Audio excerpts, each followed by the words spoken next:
Bonjour, nous allons parler aujourd'hui des probabilités. Mais avant de voir les calculs liés aux probabilités, il faut parler du vocabulaire. Car oui, il y a du vocabulaire à connaître. Par exemple, il faut connaître expérience aléatoire. Une expérience aléatoire est une expérience reproductible dont le résultat imprévisible n'est dû qu'au hasard.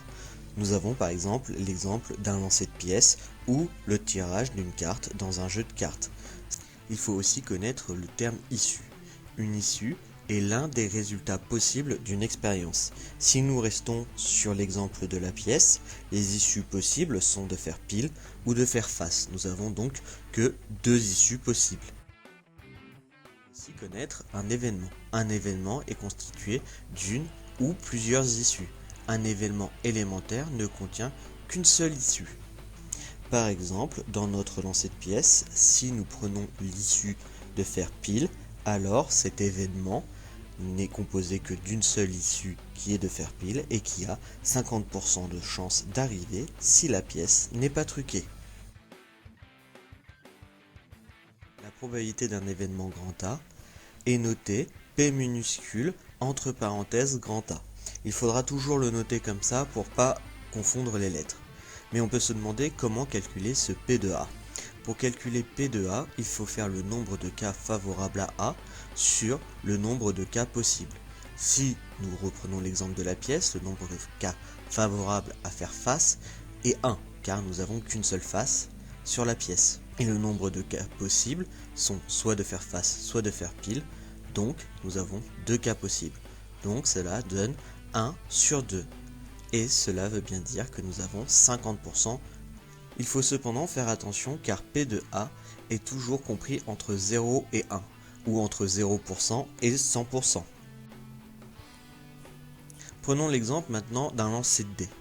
Si nous prenons un lancer de dés à 6 faces, nous avons les différentes issues qui vont être 1, 2, 3, 4, 5 et 6.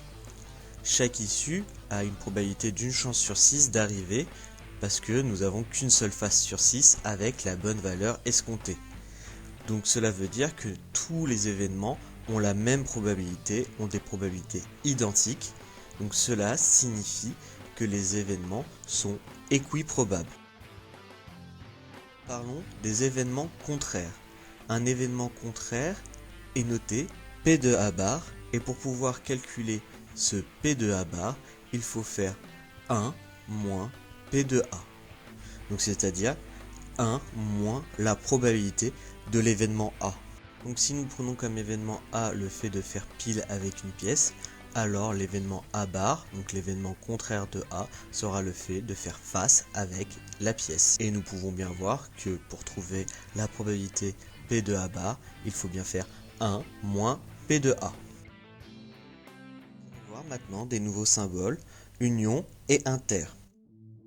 Si nous avons deux événements A et B, les événements A union B, que l'on peut lire aussi A ou B, est constitué des éventualités qui appartiennent soit à A, soit à B, soit aux deux. Donc par exemple, si nous choisissons l'événement A qui serait de prendre dans un jeu de cartes et l'événement B qui serait de prendre un cœur dans un jeu de cartes, l'événement A union B serait de prendre un as ou de prendre un cœur. Si nous prenons par contre l'événement A inter B, donc A et B, il est constitué, lui, des événements qui appartiennent à la fois à A et à B.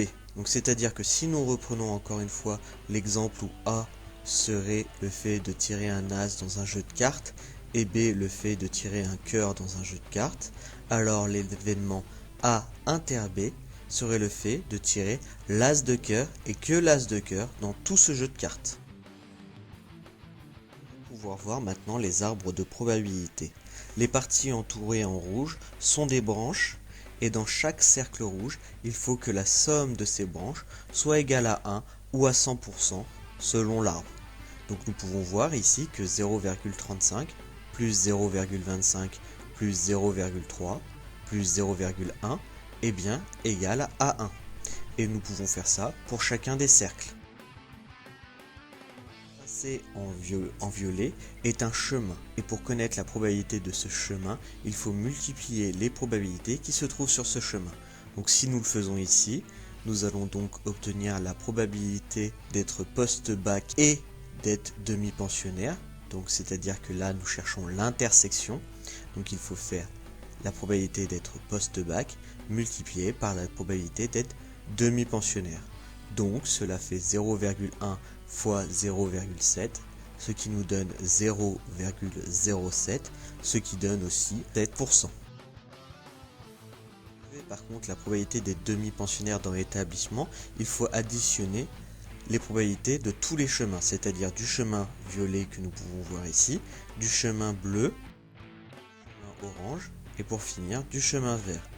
Donc il va falloir calculer la probabilité de chaque chemin, c'est ce que j'ai fait, et après additionner ces probabilités, et on obtient 0,65.